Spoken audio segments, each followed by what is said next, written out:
सबसे पहले अगर पोषक तत्वों का बारे में बात करें तो आप भी जानते हैं कि वही पोषक तत्व जो हम खाना के थ्रू, भोजन के थ्रू ग्रहण करते हैं और जिससे हमें तमाम तरह की शरीर में हमारी गतिविधियां होती हैं, ऊर्जा प्राप्त करने से लेकर के हमारे शरीर का विकास से लेकर के हर एक चीज किस पे निर्धारित करता है, तो पोषक तत्व पे निर्धारित करता है। अगर हम सही मात्रा में हर एक चीज को ले रहे हैं तो हमारा बॉडी का ग्रोथ से लेकर के माइंड का ग्रोथ से लेकर के हर एक चीज सही ग्रोथ करेगा। लेकिन अगर सही मात्रा में नहीं ले रहे हैं तो कहीं ना कहीं हमारे साथ समस्याएं आती है।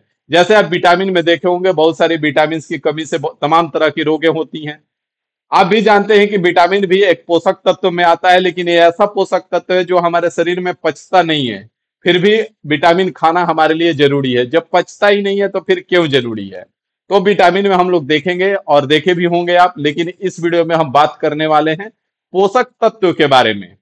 अब पोषक तत्व के बारे में बताने से पहले आपको जानना पड़ेगा हमारे शरीर के अंदर होने वाली रासायनिक अभिक्रिया के बारे में, जिसको मेटाबॉलिज्म बोलते हैं। मेटाबॉलिज्म इट मीन्स की उपापचय। मेटाबॉलिज्म क्या है, उपापचय क्या है? तो हमारे शरीर में जो जैव रासायनिक अभिक्रियाएं होती हैं उसी को हम मेटाबॉलिज्म, उपापचय बोलते हैं। मेटाबॉलिज्म जो होता है वो दो प्रकार का होता है, कैटाबॉलिज्म और एनाबॉलिज्म। कैटाबॉलिज्म हम उसको बोलते हैं जिसमें जटिल अणुओं का सरल अणुओं में टूटना कैटाबॉलिज्म के थ्रू होता है। मतलब कि जब आप डाइजेशन करते हैं तो जो आपके भोजन का जो अणु होता है वो जटिल होता है और वो सरल अणु में टूट जाता है। उसी प्रकार से जब आप रेस्पिरेशन लेते करते हैं तो वो भी किस में आता है? आपका कैटाबॉलिज्म में आता है। अगर आप बात करेंगे आगे एनाबॉलिज्म का, तो ठीक उसका उल्टा हो जाएगा, मतलब सरल अणुओं का जटिल अणुओं में निर्माण होना। जैसे कि हड्डियों का निर्माण होना, उत्तकों का निर्माण होना, प्रकाश संश्लेषण जो है वो भी आपका एनाबॉलिज्म की में ही आता है। एनाबॉलिज्म मतलब उपचय हो गया और कैटाबॉलिज्म मतलब अपचय हो गया, और दोनों को मिलाकर के मेटाबॉलिज्म हो गया, उपापचय हो गया। अब हम आते हैं न्यूट्रिएंट्स पे, पोषक तत्व पे। तो पोषक तत्व ऐसे पदार्थ होते हैं, अगर इसका डेफिनेशन का बात हम करें तो पोषक तत्व ऐसे पदार्थ होते हैं जो हमें ऊर्जा प्राप्त करते हैं, शारीरिक वृद्धि में, विकास में हेल्प करते हैं और उपापचय को नियंत्रित करते हैं। उन्हें हम पोषक तत्व कहते हैं। पोषक तत्व किसे कहेंगे? तो पोषक तत्व हम उसे कहेंगे जो हमारी शारीरिक वृद्धि में मदद करेंगे, शारीरिक वृद्धि में मदद करेंगे, शारीरिक वृद्धि में ऊर्जा प्रदान करेंगे, हमारे दिन डेली के जो काम करने के लिए हमको एनर्जी का जरूरत पड़ेगा उसके लिए, और उपापचय को नियंत्रित करेंगे, उपापचय को नियंत्रित करेंगे, उपापचय को नियंत्रित करेंगे, उपापचय को नियंत्रित करेंगे। उसी को हम क्या बोलेंगे? न्यूट्रिएंट्स बोलेंगे, पोषक तत्व बोलेंगे। बात समझ में आ गया? पोषक तत्व किसको कहेंगे? जो हमारे शारीरिक वृद्धि में, ऊर्जा प्रदान करने में और उपापचय को नियंत्रित करते हैं, उसी को हम पोषक तत्व कहेंगे। अब पोषक तत्व जो होते हैं वो दो प्रकार के होते हैं। पोषक तत्व कितने प्रकार के होते हैं? तो पोषक तत्व दो प्रकार के होते हैं। यहां पे आप बात को समझेंगे, पोषक तत्व कितने प्रकार के होते हैं? तो दो प्रकार के पोषक तत्व आपके दो प्रकार के होते हैं। ठीक है, पहला जो हो जाएगा माइक्रो न्यूट्रिएंट हो जाएगा, मैक्रो न्यूट्रिएंट, न्यूट्रिएंट, और दूसरा जो हो जाएगा वो आपका माइक्रो न्यूट्रिएंट हो जाएगा। क्या हो जाएगा? माइक्रो न्यूट्रिएंट हो जाएगा। न्यूट्रिएंट, माइक्रो न्यूट्रिएंट का मतलब होता है अधिभार पोषक तत्व। मैक्रो न्यूट्रिएंट का मतलब क्या हो जाएगा? अधिभार पोषक तत्व, अधिभार पोषक तत्व, अधिभार पोषक तत्व, पोषक तत्व। ठीक है, और माइक्रो न्यूट्रिएंट्स का बात करें तो सूक्ष्म भार या अल्प भार पोषक तत्व इसको हम कह सकते हैं। सूक्ष्म मात्रिक पोषक तत्व या सूक्ष्म मात्रिक पोषक तत्व इसको हम ले लेंगे, सूक्ष्म मात्रिक पोषक तत्व। अब एक एक करके थोड़ा सा आपको बताएंगे। सूक्ष्म मात्रिक पोषक तत्व, पोषक तत्व, ठीक है।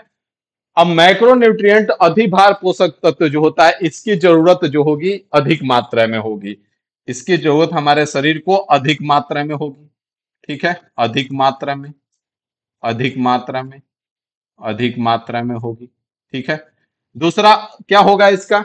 तो इसका जो होगा केवल इसी का पाचन हमारे शरीर में होता है, तो इसका पाचन हमारे शरीर में होता है, पाचन हमारे शरीर में होता है, और इसका जो होगा इसका कम मात्रा में होगा। जब जाहिर सी बात है उसका अधिक मात्रा चाहिए तो इसका कम मात्रा चाहिए। और इसमें आप याद रखेंगे कि इसका पाचन हमारे शरीर में नहीं होता है। पाचन जो है इसका हमारे शरीर में नहीं होता है। अब आपके मन में आ रहा होगा कि अधिभार पोषक तत्व में कौन कौन आता है, तो इसमें आप नोट करेंगे कार्बोहाइड्रेट हो गया, कार्बोहाइड्रेट हो गया, हाइड्रेट हो गया, आपका प्रोटीन हो गया, प्रोटीन हो गया, आपका फैट हो गया। ये सब क्या है? अधिभार पोषक तत्व है, माइक्रो न्यूट्रिएंट्स है।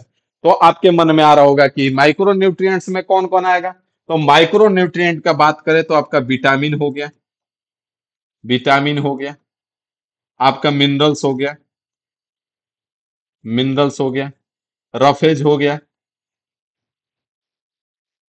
रफेज हो गया। ये सब कम मात्रा में चाहिए होता है, सूक्ष्म मात्रिक पोषक तत्व इनको हम कहते हैं। बात समझ में आ रहा है कि नहीं आ रहा है? आ रहा है सर जी। तो यहाँ पे आप हमको बताएंगे, अब आपके मन में सीधा सा सवाल आ रहा होगा कि सर जी जब इनका पाचन हमारे शरीर में होता ही नहीं है तो फिर हम इनको खाते क्यों हैं? तो ये जो होता है आपको बता दें कि इनके डाइजेशन में, किसके डाइजेशन में? इन तीनों के डाइजेशन में ये हेल्प करता है। किसके डाइजेशन में हेल्प करता है? कार्बोहाइड्रेट, प्रोटीन और फैट के डाइजेशन में आपका विटामिन, मिनरल्स और रफेज जो हो गया ये आपका हेल्प करता है। जैसे अगर यहाँ पे छोटा सा चीज में समझें तो ये जो हो गया, मान लेते हैं ये जो है आपका माइक्रो न्यूट्रिएंट्स है, माइक्रो न्यूट्रिएंट्स, इसमें लिखें माइक्रो न्यूट्रिएंट्स, माइक्रो न्यूट्रिएंट्स, ठीक है, जिसमें विटामिन हो गया, विटामिन हो गया, मिनरल्स हो गया, रफेज हो गया, और यहां पे ले लेते हैं हम माइक्रो न्यूट्रिएंट्स,